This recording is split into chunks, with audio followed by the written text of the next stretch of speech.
He's a 2-division world champion, and he thinks he's going to go down as the greatest of all time. And hey, he might still. He still could. He might still. What is he, 28? The odds are great against that right now. Because of that loss? I hope he does. I hope he does too. I hope he does, and I know that he has the skill. But I know that he has the skill to be a champion again. However, same thing with Tony Ferguson. I didn't break Tony Ferguson's confidence. I changed the perception of his opponents of him.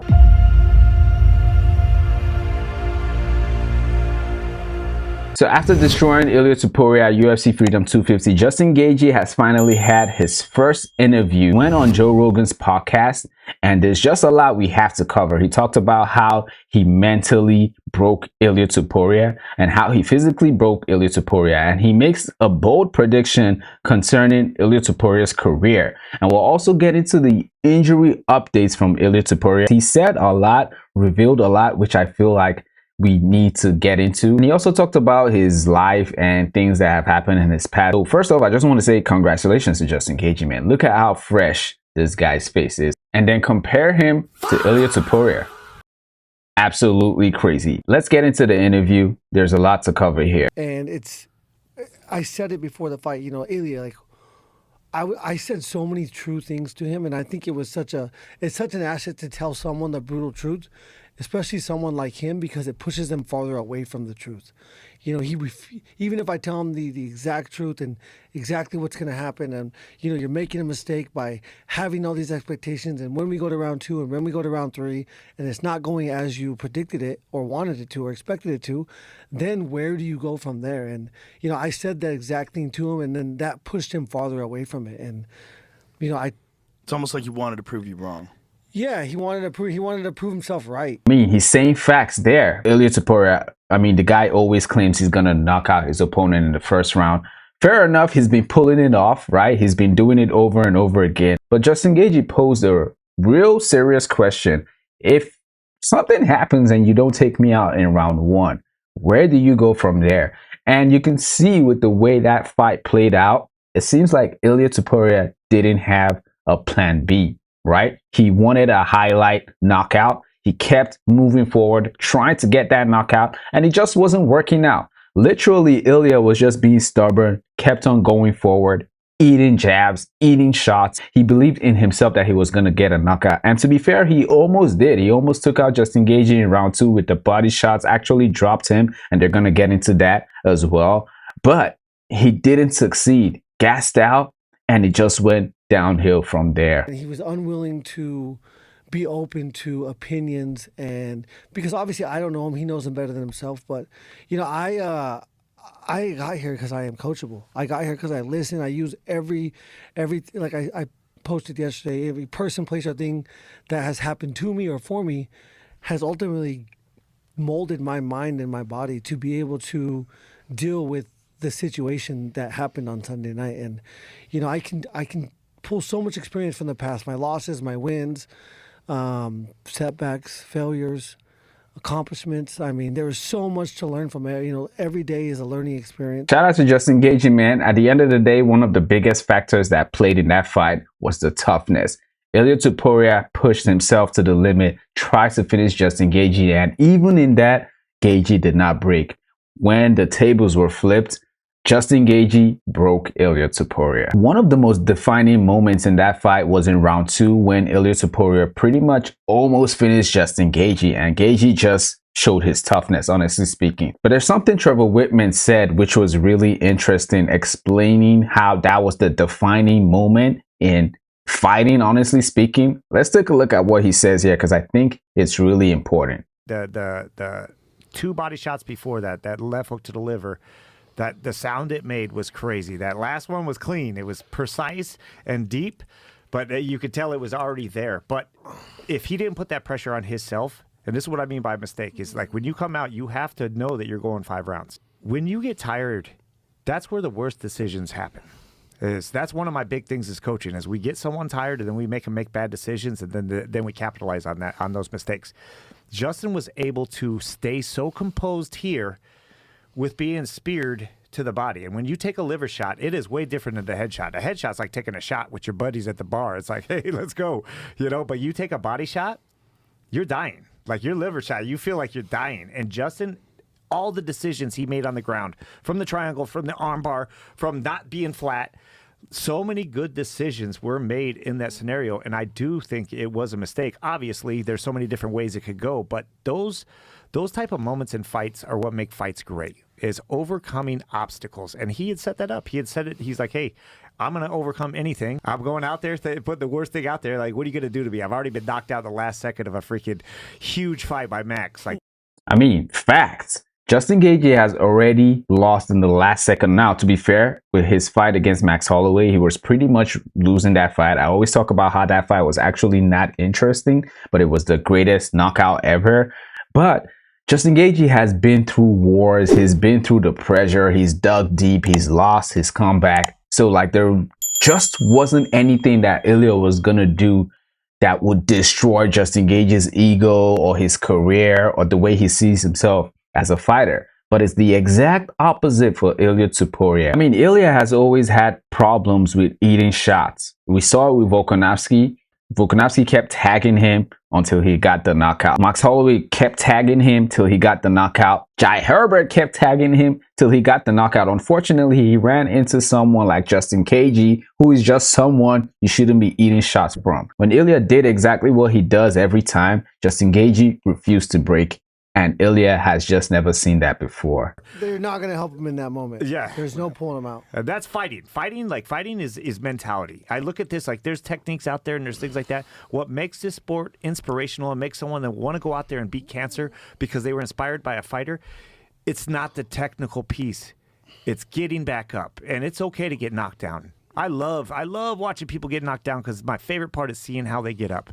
And that to me is why I love fighting. I mean, how else can you explain it? At the end of the day, am I going to sit here and say because Justin Gaethje beat Ilia Topuria, he's the better fighter? No, I don't think Justin Gaethje is the better fighter, but he's definitely the tougher fighter. And that's what it came down to at that fight. Now, one of the biggest things that we've known Justin Gaethje for is changing fighters' faces and, pretty much destroying them and destroying their careers after they go through the Gaethje effect.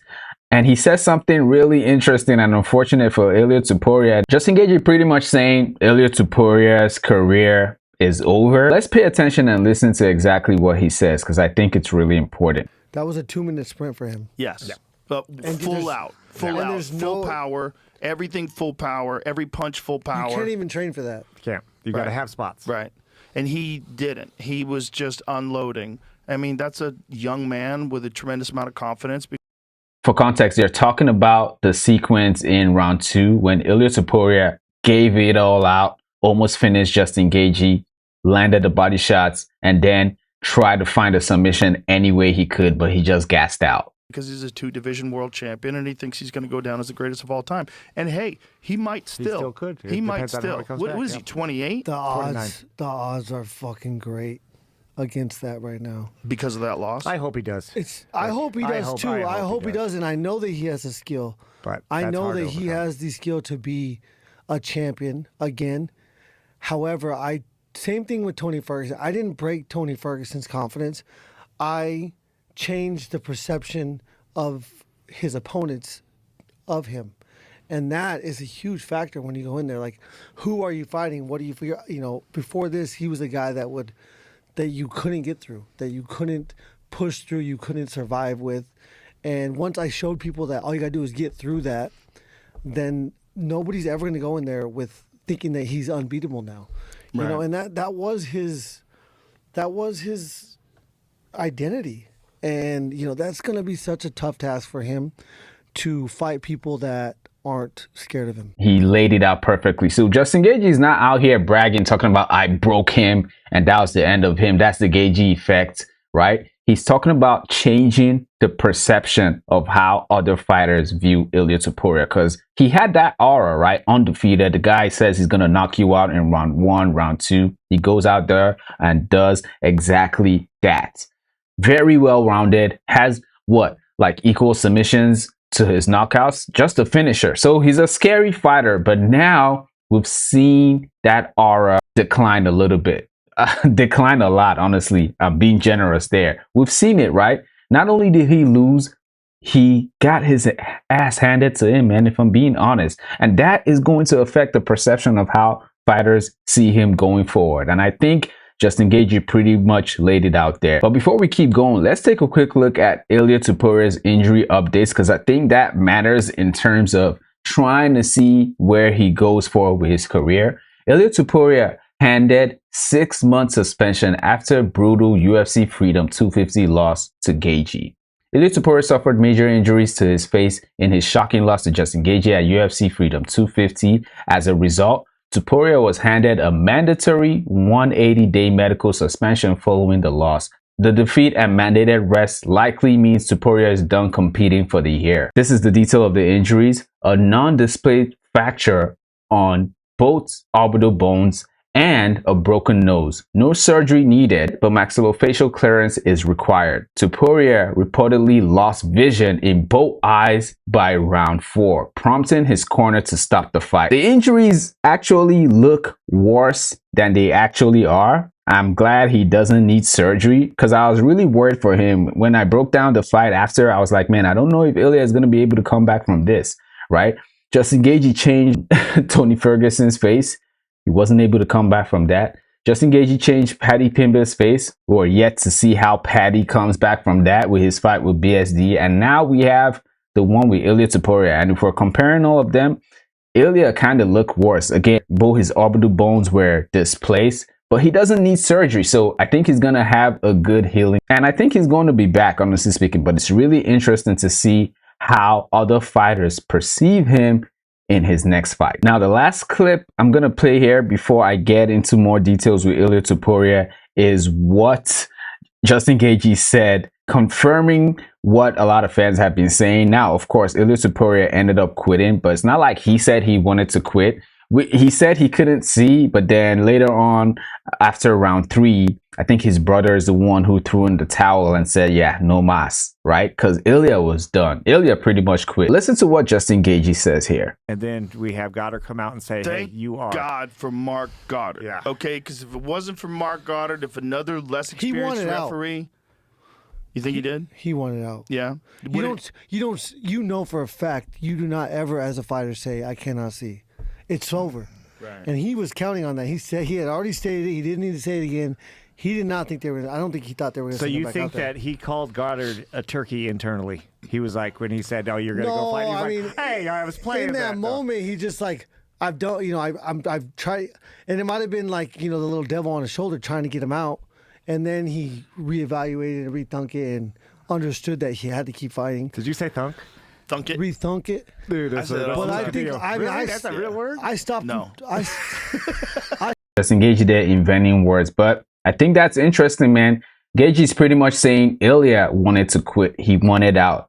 And it makes sense. It makes sense. Look, Ilia is a tough fighter, right? I know I said Justin Gaethje is tougher, but I'm not taking anything away from Ilia. He's still a great fighter.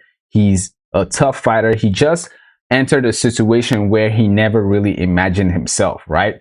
Throwing pre-fight parties, already declaring his win, already putting his new record up as undefeated. All that stuff always worked out, but I don't think he ever imagined not succeeding the way that he thought he would. And he's just facing the consequences, man. But I feel like Ilia is handling his loss better than Alex Pereira, because unlike Alex Pereira, who's over here crying and complaining and whining and giving excuses about how he lost to Cyril Gane, Ilia Topuria is taking a different route. This is what Ilia said to Justin Gaethje after the loss. Justin, congratulations. You said you will leave your mark on my face, and you did. No excuses. I had one of the best camps of my life. I came in sharp, prepared, and ready. Last night was your night. I'll heal, I'll rest, and I'll return stronger, wiser, and far more dangerous. And trust me, this story between us is far from over.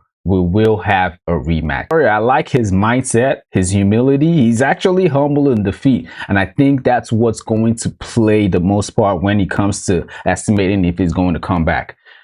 Combining that the injuries were not as bad as they looked, they were horrible, but not as bad. No surgery needed.